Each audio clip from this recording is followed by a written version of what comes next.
Here now to share his unique insight is former Israeli Prime Minister Naftali Bennett. Good to see you, Prime Minister, and thanks for being with us. So Iran is threatened revenge against Israel. What's your reaction? Well, Iran has been attacking Israel for the past 30 years, and in particular the past 10 months, from 7 directions. Because people don't always understand. Iran is like an octopus. The head is Iran, but it sends about 7 different arms across the Middle East and the world, hitting Israel, but also targeting America. I'll just remind you, Israel's the small Satan. The big Satan, according to their ideology, is the United States of America. So it's sort of like this wave of radical Islam is trying to hit America, and Israel's in the middle breaking the wave. So they've been hitting us through Gaza, through Lebanon, Syria, Iraq, Yemen, and we're resolute. We're going to win this. But it's not a pleasant time. I wouldn't define that as a pleasant time. You mentioned the octopus. You say Iran should be handled with something you call the octopus doctrine. Explain that.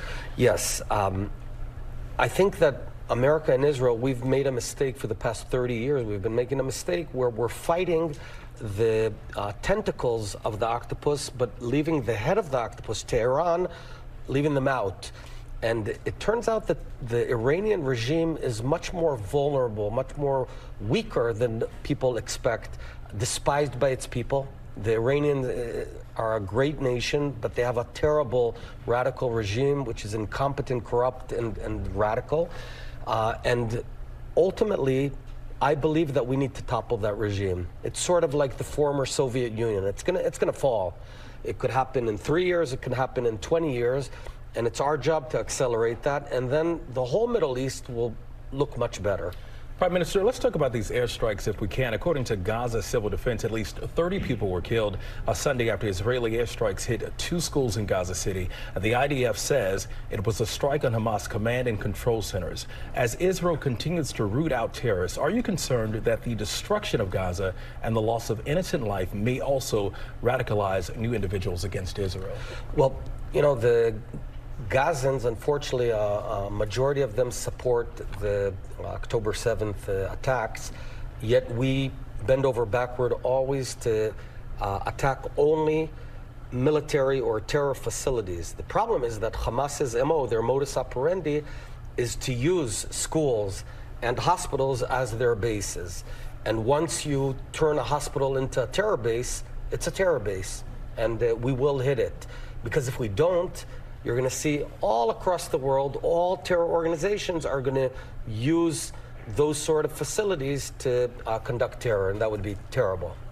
When you look at what's happened in Gaza, a lot of people think about what does a post-war Gaza look like? What's your vision of that? My vision is very positive. We have to remove Hamas.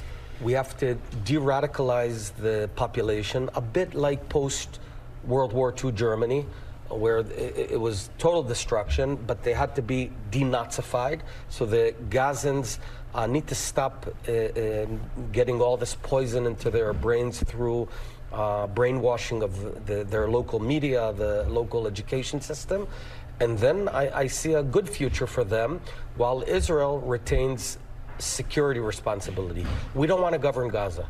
Israel doesn't want to govern Gaza, so they would govern themselves. We would ensure that they can't target us again, and that would be a very positive future.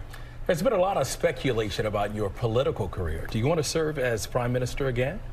You know what? I'll come to this show, and if and when it's relevant, you'll be the first to know. That's a promise. We're going to hold you to it. Exactly. All right.